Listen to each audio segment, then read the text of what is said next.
You could be a $10 million agency and be completely miserable and unprofitable and working all the time. Like, that doesn't sound right. I mean, it looks good on paper, but I'd rather be a $1 million agency working 20 hours a week that I really enjoy life.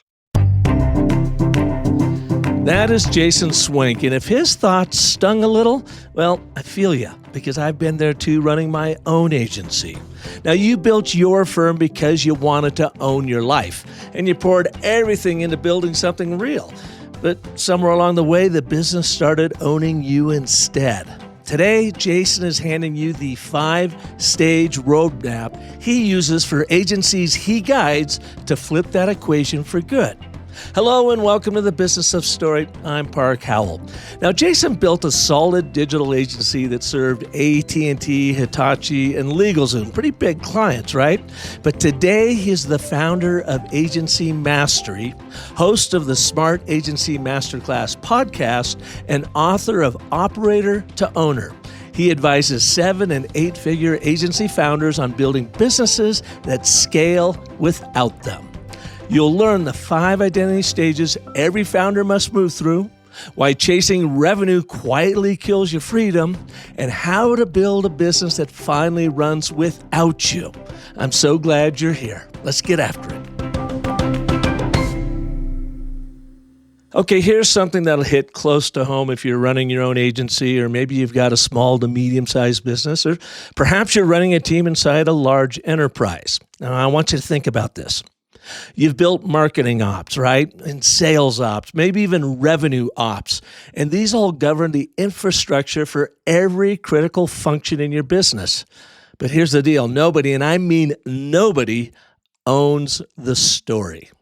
So right now, your CMO is telling one version of your brand truth, your head of sales is telling another, your delivery team a third, and every AI tool you're feeding content into is scaling all of those conflicting versions simultaneously at speed, at velocity. We call this brand narrative entropy. That's right, entropy. And it's quietly corroding every system you've worked so hard to build.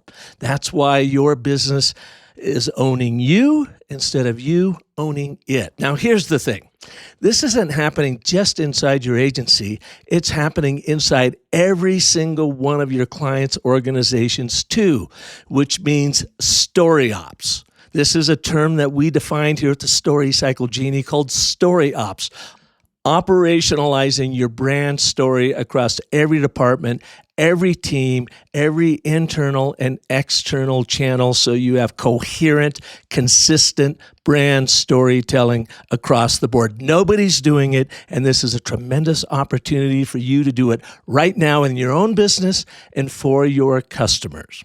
Story Ops installs one brand brain, one source of narrative truth that threads coherently through everything your agency and your clients do. Faster work, healthier margins, and the kind of storytelling consistency that makes your clients say, hell yeah. This is why I am so pumped about our Story Cycle Genie, because it is the world's first story ops platform. And the first step you can take right now is to find out exactly where your brand story is holding and where it's already falling apart, where you are suffering from brand narrative entropy. The Brand Story Grader is absolutely free. It takes a minute, and it gives you a precise picture of where your ops infrastructure is currently running blind without your brand story. Check it out. It'll give you a 14-point assessment. It'll give you a grade. It'll validate what you're doing well, reveal gaps, and inspire you with new ways to think about your brand story to get your story ops methodology underway right now. Check it out over at storycyclegenie.ai. Now, let's get to Jason, and let's get you in control of your agency versus it owning you. Hello, Jason. Welcome to the show. Hey, thanks for having me, Park. Yeah, nice having you here. You are just down the road from me, down I-40, out in beautiful Colorado. Yeah, in Durango, so not too far. Kind of Yeah. similar topography too. Yeah. Yeah. I mean, what's your elevation there? We're at 8,000. Is the town itself at 8,000? The town's at 6,500. Okay. Yeah, and that's where we're at 6,600, but you must be up in the mountains then a little bit. Yeah, we're away from people. I was watching one of your podcasts the other day, and you were up on a mountain with a buddy, and Yeah. you got up there. I think you call this what your Fridays, what Epic Fridays? your epic Fridays, where you don't work, you just go and do something epically. Yep. Yeah, it really started off as like a test. Be like, did I really own this business or does the business own me? Like, can we go take Fridays off? And then a buddy and I, we were like, let's go do something epic. Like, let's go climb a big mountain or jump off a cliff or, go mountain bike down 13,000 feet or whatever it is. Like, do like bucket list items. Just because, too many people just work their whole life. And then when they get to a point where they can actually enjoy it, they're not able to. And Yeah. so we wanted to hit this thing early.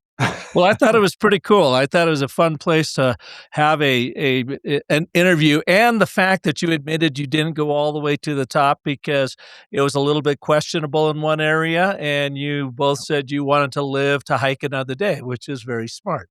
Yeah, exactly. Well, I mean, yeah, sometimes you can't reach the mountain that particular time, but maybe in a month or two, we'll be able to go back and reach that peak. Yeah. And have you, in another show I watched, you said that you really got your work week truncated down to working Tuesday, Wednesday, Thursday, Monday. You keep open for yourself and other things, and will sometimes take, an important meeting that doesn't fit somewhere else, but pretty much leaving Monday up for yourself. And then Friday, of course, for your Epic Fridays. Yeah, it took me a while to figure that out. And I think everybody's different, right? Um, and I relate it back to a story I heard about Charles Barkley when he got to the NBA and he was kind of fat. He wasn't playing. And he went to one of his teammates and was like, "Hey, I'm not playing." He's like, "Well, because you're fat and lazy." Was He's that like, Moses Malone? "Yes. Is Yep." that who he went to? Yeah. And he went to him, he said, "Why don't you go lose 10 pounds and then come back and see me?" And so he Charles would play a little bit better. And so he's like, "Okay, cool. Lose another 10 pounds." And he did it like 5 times. So he lost 50 pounds and played really well. Did it one more time, lost too much weight, didn't play as well. It was like, "Okay, you found your fighting weight."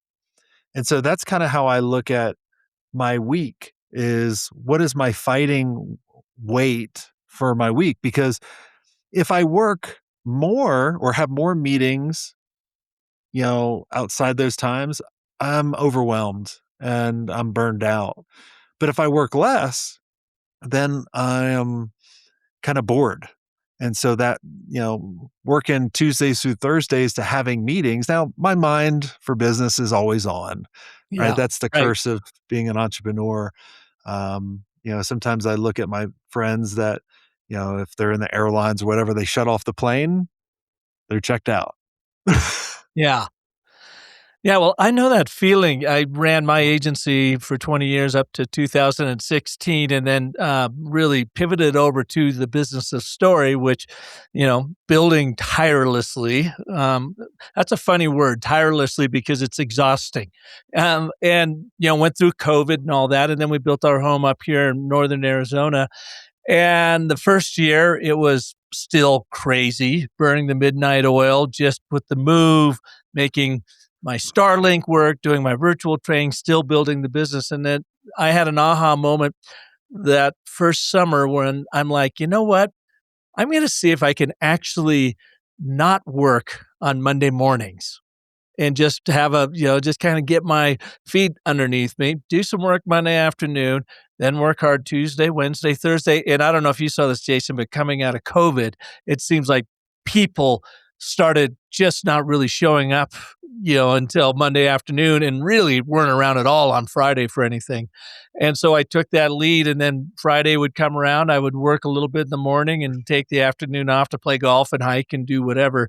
And it's worked pretty well although it's really hard to make that shift. How did you do it? Well, it just got over time. I mean, everything I say, kind of everything big, like big shifts, take little movements over time. So I think I maybe started with half a Friday off, and then a full Friday, or then maybe half a Monday, and then a full Monday, right? And just trying different things, but also being like creating that as a rule like gravity, and you don't break it. Um, I think too many people set out a goal and then they don't follow the rules, or their goals are set based on revenue rather than set on time. And I think that was Mhm. the major shift for me, because if you set a goal on revenue, you'll break your time goal every time and that those rules. But if you set a goal based on, I only want to work Tuesdays through Thursdays, if that's your sweet spot, then you won't break it. Yeah. So today we are going to explore this idea that you've written a lot about, and you direct your agencies who are in the Agency Mastery 360 program about the 5-stage evolution of every founder finds himself or herself somewhere in that business. And I think for all you listeners out there, you don't have to be just an ad agency to take this advice. If Yeah. you're a founder, you've built something great, and as Jason says, it owns you versus you owning it. He's going to reveal what he has learned and what he teaches others about these steps.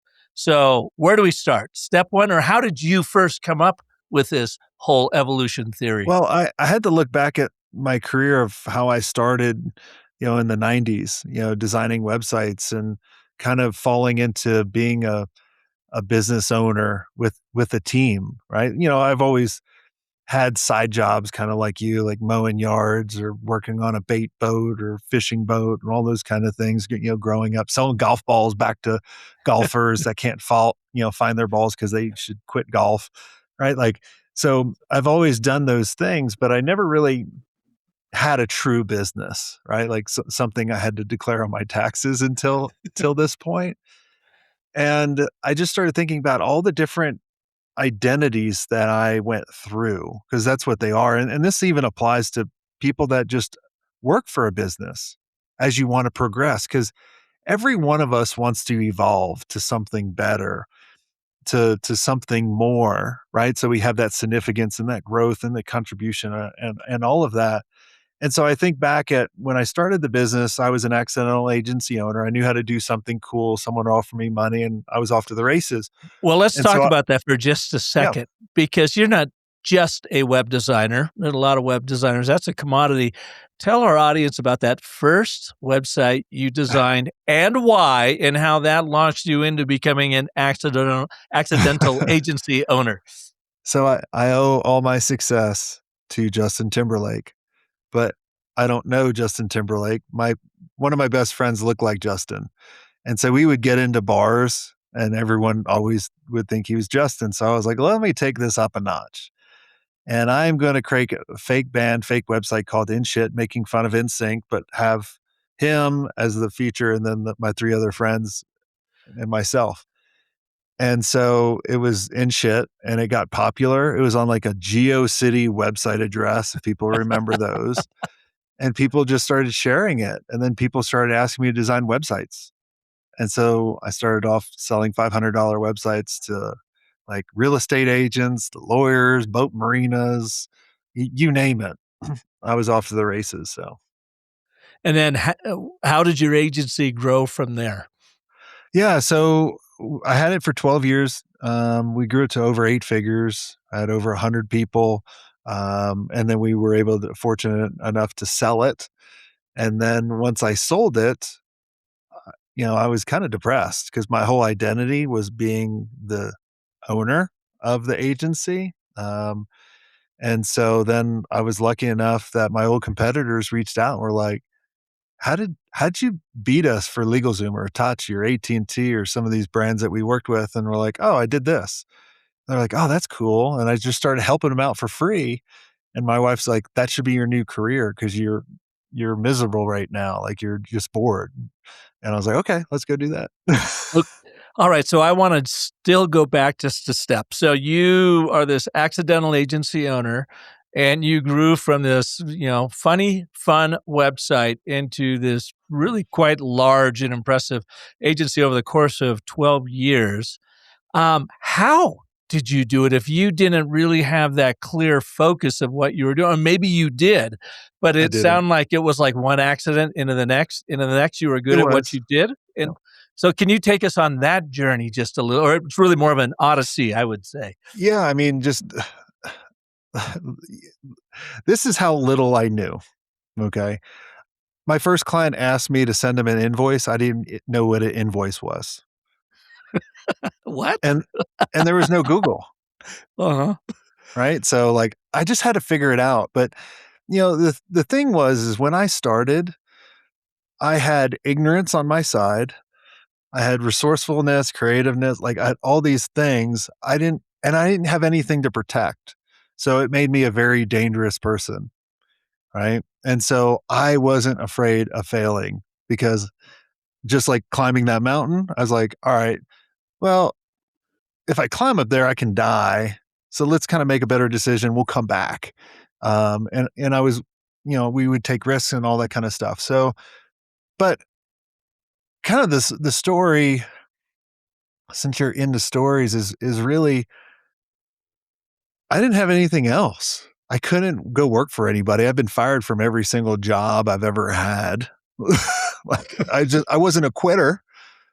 I had to have people fire me. I think you probably can probably relate on that. So there was really like I burned all my boats. All I could do is take the island, for that. So it made me a dangerous person for building the business. Now it took me a while, right? So for many years I was the operator where I was doing everything and anything. So I was doing the sales, I was doing the operations, I was doing the creative, I was doing the development, like I was it. And I created the business because I wanted more freedom, but it was actually the opposite. It actually owned me. And so I got to a point, right? Like I was like, man, I can't operate this thing anymore by myself. I need to hire people in order to do the sales, to do the marketing, to do the design, to do the development. So I started hiring people. And so right before I started hiring people, I was working like 80 hours a week and I was just burning the midnight oil. I was stressed. I didn't enjoy it, right? Because I was working so much. So I was like, I'm going to hire people. So I'm going to evolve to stage 2, the manager. So what now? I was working 100 hours a week, doing my job, managing people, and doing their job, which doesn't sound much like like why would I hire people, right? And, Exactly. and you're kind of Yeah. like, well, let me just go back to the 80 hours a week.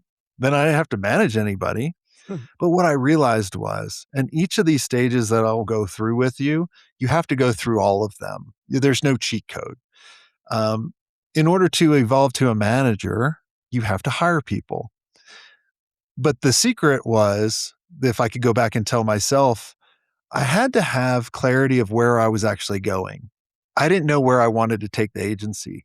I didn't know who I wanted my clients to be. I didn't know what services we should actually do. Like I was doing anything and everything that was coming to me. And then the other idea that I had in my head, later on, I'm a really shitty manager. I'm still a shitty manager. And I think all of you listening that went through this, you're shitty managers as well. Meaning, it doesn't mean you don't hire people. You have to hire people that can manage themselves. Yeah.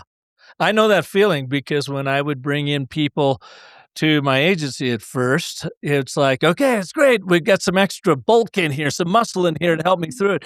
And then I'd wake up and go, oh God, now I got to spend a bunch of time thinking about how do I manage this person and make sure they're productive and whatever. And just like you said, you tend to go, I'll just do it myself. And Yep. then they kind of flail around over there going like, dude, what do you want me to do? Throw me a bone here. Yep. Yeah. And it's just, it's a cycle too, right? So, like, when you get to the manager stage, you're managing people, there's like this boomerang effect at every evolution that you go through on these identity shifts that we go through. and the boomerang kind of pulls you back, right? So like at that stage, like I'm like, dude, it was just more fun to do it by myself. I didn't have to worry about, these idiots working for me. And really, they weren't idiots. It was just I wasn't the right manager for them, or I didn't give them direction, We right? And if become I the gave them idiots. I'm the idiot. Yeah, Yeah, exactly, right? yeah. Like, I look back, there was a lot of people I got rid of or that quit because I was just not at the right Mhm. place for being a leader that I was like, "Man, that was a mistake." Like, I remember this one guy, Scott, that I hired as a salesperson. Great. Like, he was everything we needed, but I just wasn't at that level at that time for him, Yeah. So what's right? the next stage then? So the next one is architect. This is where you really start designing systems and a process for your team to be able to make decisions without you. So when you're the manager, all the decisions are coming through you. You're the bottleneck, and it gets overwhelming. And that's where you're working 100 hours a week, and your team starts looking at you doing their job. So they're like, "Oh, I'm just wait for Jason to go do it." But you're paying them and you're managing them badly, but right. And so the architect starts designing systems. So like one system would be like this. When an employee would come to me with a problem, I would implement a 1-3-1. What's the problem? What are the three possible things you're thinking about doing? And what's the one thing you recommend for us to do? You do that enough, they're going to be like, Jason's using that Jedi mind shit on me. I need to go make my own decision. Like, this is what he's going to tell me. He's going to do that 1-3-1.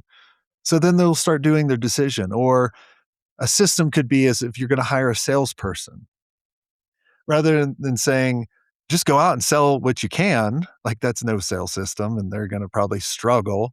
Be like, look, I want you to go after agency owners from this revenue, this revenue. You're not going to sell everything that we do. I want you to position and get meetings for a clarity call. This is a free 30-minute call, right? And so they would shadow me on that call, and then I would shadow them, then they send the recording.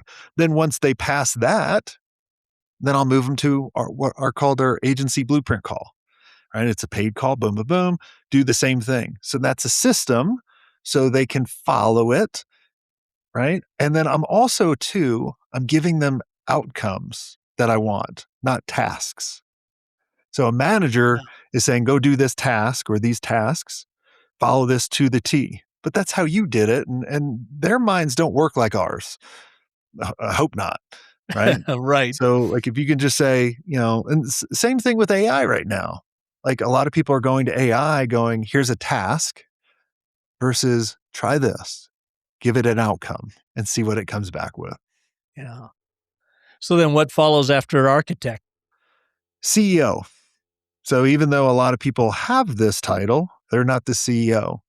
So what a CEO is building the leadership team, right? So like I look at it in like 5 or 6 roles.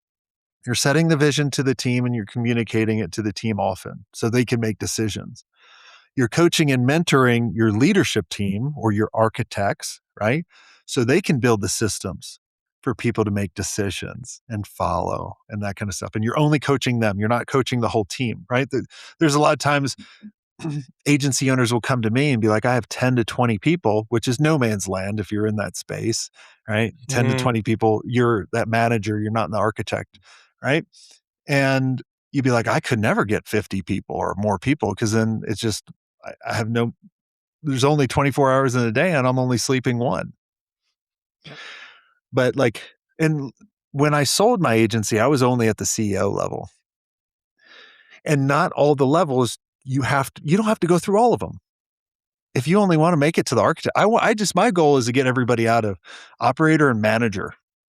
If you like the architect, like in my business now, I'm constantly back and forth between CEO and architect. And I like that. Like I like building those operating systems and AI and that kind of stuff. Like I enjoy that. But I'm also not building something to sell anymore. Mhm. I've already done that. So the other roles on the CEO is being the face of the organization, allocating capital and steering the ship. Where's the ship actually going? and then understanding the key financials. And so when you get to the CEO stage, you're working like 20 hours a week. And that's where it really hits you in the mind and you start screwing up stuff. So, like, I would go to a marketing meeting and they'd be like, "No, Jay, I'm good." I go to a creative meeting. "No, we're good." I go in up, like, fuck, the agency doesn't need me anymore. And then I would actually start self-sabotaging the agency where it would need me and throwing in wrenches where wrenches don't need to be. So I felt needed. But then I had to and I was depressed. And everyone will go through that. And everyone listening that's not at that level yet, you'll be like, "Oh, I will not be depressed." Yes, you will. It just matters on how long you'll stay there, because you've built your whole career doing all the work, and you think you need to be the hardest worker and the work all around the clock, and that's not true. The business doesn't need you for that anymore. Yeah. So I've got operator, manager, architect, CEO. Which one did I miss? Owner is the last one. The last one. Okay. Owner's the last one. So this is where you're basically on a board of advisors. Maybe you're the chairman, right? The business can operate without you. You're not needed, but you have to be accessible. So maybe they have an issue that they want to bring up to you, like your CEO. All right, perfect. But it really doesn't need you. One of the examples I use in the operator to owner book is Tony Robbins. He has 1,000 companies. You can only be an owner of several companies. You cannot be a CEO of a bunch of companies. I've only seen it done well once. Elon Musk. I don't think he's human, right? Yeah. Um, He's like, how do cyborg. you do that? Like Tesla and Starlink and Oh, yeah. SpaceX, like crazy. So say, okay, you're an agency owner right now or an owner of any company at this point, because it can really relate to Yeah. every possible industry. And you're that operator, you're that individual, then you're working your ass off. You founded it. We've all been there as founders. And then you hire a few people and you're managing them and you're kind of learning by the seat of your pants, unless you've got a coach there that's coaching you all the way along, which I think most don't at that level. Mhm. And then moving up to architects. So my question for you, Jason, is what do you recommend people who find themselves in operator manager and maybe moving into architect realm do to teach themselves, to guide themselves how to do this? Well, the thing is the first part is understanding which stage that your identity is at. Because a lot of times people think they'll be like, "Oh, well, my title is CEO, I'm at that stage." And then they implement strategies that are for that stage, but they're not at it. So it's irrelevant, doesn't do it.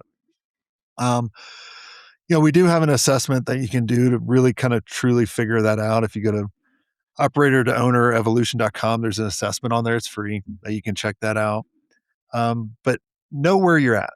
So if you're at the operator stage or a manager stage, the biggest thing that you can do is build the business around you and figure out this. Like one exercise I say in the book is get a sheet of paper out, 8.5 by 11. Take your fist, put it on it, draw a circle around it, just for the size of the circle, right? Just give you that visual storytelling. There you go. Then for 30 minutes, spend all your time figuring out all the stuff you don't ever want to do again, that you don't like, that you're not good at. Write that outside the circle. Okay. So that for me, that was project management, account management, sales, like pretty much everything in agency. All right. So I wrote all that stuff down. And then after the 30 minutes, figure out what are the things that give you energy. What are those? Like I like coaching people, right? Like I like working on big ideas. Whatever it is, it's going to be a lot smaller list. It won't take you as long because you just did the process of elimination. Then what you need to know, that's kind of why I brought up we're all crappy managers, is you need to figure out who do you need to hire based on your weakness and all the things that you don't ever want to do, and make sure that they can manage themselves. And then just give them a direction where they're going. Like, one of the examples that I use in the operator owner book is let's say you're sailing from New York to London over the Atlantic and you're driving the boat. You After about 10 hours, you're tired and you tell your team, which you haven't told them where you're going. Problem. If the boat changes course, come get me. I got to go take a nap. Oh, they're waking you up every second. If you just told them we're going to London, that is 240 that way. If it goes to 242, turn it back to 240. Like, it's just very simple stuff that we skip, Mhm. that we don't do. How often did you find yourself in that role of just assuming your people knew what you were thinking and where you All were the time. headed? All the time. Right? Like, we have 1,000 things in our head going on at any moment. Right? Like, we're thinking of 4 steps ahead versus sometimes just going back to the basics. Like, in our mastermind, we have some really big agencies, but they forgot the basics a lot of times. And you could just I played college tennis, and I remember I was playing a match, losing to a guy that there should be no way should have been on the court with me. I was losing to him, and my coach was like, "Just go back to the basics. Just watch the ball. Take your racket back early. Watch the ball. That's it. You don't worry like how you're slicing it or topspin. Take your racket back. Watch the ball. That's it. It's very simple." The basic blocking and tackling of tennis or running Yeah. an ad agency. I do that on the golf course. I love golf. I'm not terrific at it by any Did I sell stretch. you a bunch of golf balls when I was younger? No, well, probably. And you probably said, dude, you got to give this sport up. But here, $5 for a sleeve of balls. But it's the same thing. I start losing. I'm all over the place. Start off strong and then, start blowing up in the middle. And then go, oh, Jesus, just go back to the basics. Slow everything down, shorten everything up, and just relax a little bit. But yeah, you're in the fog of war when you're running an agency or any company for that matter. And you can lose the sight of basics. You can lose sight of shore very, very quickly. Yeah. Yeah. Yeah. And I found sometimes too, you know, and this helps me too, running the mastermind. A lot of times, or most of the time, I will give advice to a member on something. And then I'll think to my head and be like, am I still doing that? And then I'll call my team up. I'm like, hey, you remember that Frank the Tank moment idea that I told, member X? Like, hey, we're not doing that anymore. We need to start doing that again. You sound like my father used to sound. Do as I say, not as I do. Yeah, It exactly. all But sounds good. we're always chasing the new thing. And Yeah. that's an issue, right? So But yeah, how long have you been running Agency Mastery and how many agencies do you have as a part of your community? I've been doing it since 2014 when I started Mhm. the podcast. So And we've helped thousands of members over the years, really kind of transition from whatever identity that they're at to where they need to be. Because the the evolution of these identities I just described are not based on revenue, and that's what everybody's chasing.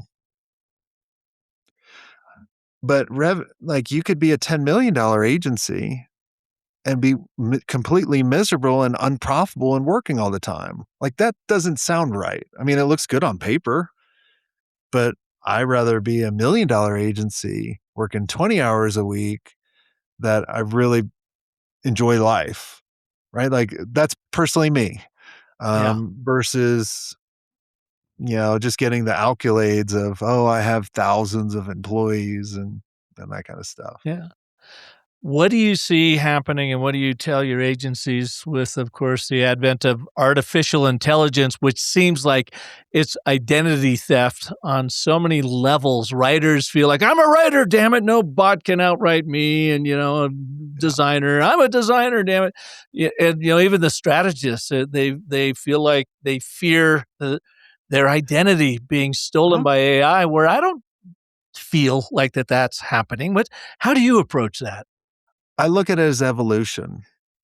And think about, so when I was a young punk kid, when I was 22, when I started the agency in 99, there was always traditional agencies and regular admin, right? But there was never a digital strategist or a webmaster. Yes, webmasters or web developer, web designer, right? There was graphic designers, there was a printing press, all that kind of stuff. And so a lot of those traditional agencies that are not around anymore when the digital marketing started really happening, the internet didn't kill them. Hesitation did. And they had something to protect. That goes back to what I was saying in the very beginning. I had nothing to protect. I had nothing. So I was excited about it. And about 20% of the people are really excited about AI that own agencies. Other 80% are scared of it. But and literally, I said this on top of a mountain with my buddy maybe 6 months ago. I was like, so because I started seeing what you could do. Like I've built so many websites for agency mastery from our events that we do with agency experience or whatever it is. Even the book website was built by AI in like Mhm. 10 minutes. These are sites I would have built for 40,000 or more. But there had to still be a director. And when I started really kind of looking at the shift, the evolution, yeah, if you keep doing the things that you keep doing, you're done. Without a question. But AI won't kill you, the hesitation will. And so when I started kind of diving deep into AI and building really understanding it and really kind of creating an operating system around it and using it, then I'm like, wow. Like I shifted from the 80% to the 20% of really excited. The roles are changing and you have to evolve your role. Roles that we've never even thought about are going to be here. But if you're just a web design agency designing websites, yeah, if you don't evolve, goodbye, you're Mhm. toast. But there always will need to be someone in the middle. That's what agencies are, if you think about it. They're middlemen. Someone needed to sell ads, so we went to an ad agency, the newspaper went to an ad agency to find the people. Same thing as car dealers between manufacturers. There's middlemen, right? Which who knows if that goes away with with Tesla, but right, Yeah, you but just that's the you're whole exa point is evolution. You have to keep constantly getting better and better and thinking about switching. And and if you don't, I'm sorry, yeah. you're replaceable. Well, understand how the tool works, and artificial intelligence is really nothing but a tool. It's a very amazing one. And when I get people, it's usually writers that I hear from that are whining about AI, and I'm never ever going to touch AI. It's robbing us of our soul and all this bullshit. What about Photoshop? I mean, Photoshop made excellent photographers out of most of us, Yep. providing you can show up and you have an eye to frame an image and you capture it, the whole F8 and be there concept. And then you might get it back home and maybe it's a little bit overexposed, underexposed. Maybe it's just a little bit out of focus. Maybe the cropping isn't quite right. What do? You go into Photoshop and you Yep. manually clean it up, and then you've got a beautiful picture. That's just a given. Well, now you can go to ChatGPT, give it that picture. I've just been doing it as I've been going through photos of my parents, and I said, okay, this one's really out of focus. Clean it up, give it a 1950s 35 millimeter effect to it, and Yep. a little bit of depth of field, and it does it and it comes back and it's like, that is freaking awesome. But it couldn't do it on its own. It Yep. needed me, it needed my picture, it Yeah. needed my instruction, but I could never have cleaned up that photo as well in Photoshop. So what's the Yeah. difference? Yeah. I mean, you need a director. I mean, go back. I remember taking pictures with the disposable or a regular camera, and then you have to drop the film off. And you never knew how good the shot was. Exactly. I went through a 120 Kodak carousels of my father's 35 millimeter slides that started in 1951 and pretty much ended around when he got Alzheimer's in 2000 and what was it, 15. And he has them all categorized. He did all the heavy lifting, but I went through it and maybe 5% of those photos are worth keeping because they're out of focus or weird. But in other cases, he had some really amazing shots that were just a little bit out of focus. Put them into AI, clean them up, and now we've got these memories that I could never have done on my own. Yeah. No, I mean, since the dawn of time, people with better technology will win. That's all this is. Right, That's like, beautiful. it's just it just, you know, from the Ice Age to the Stone Age to Bronze Age to now, like, it's just use technology.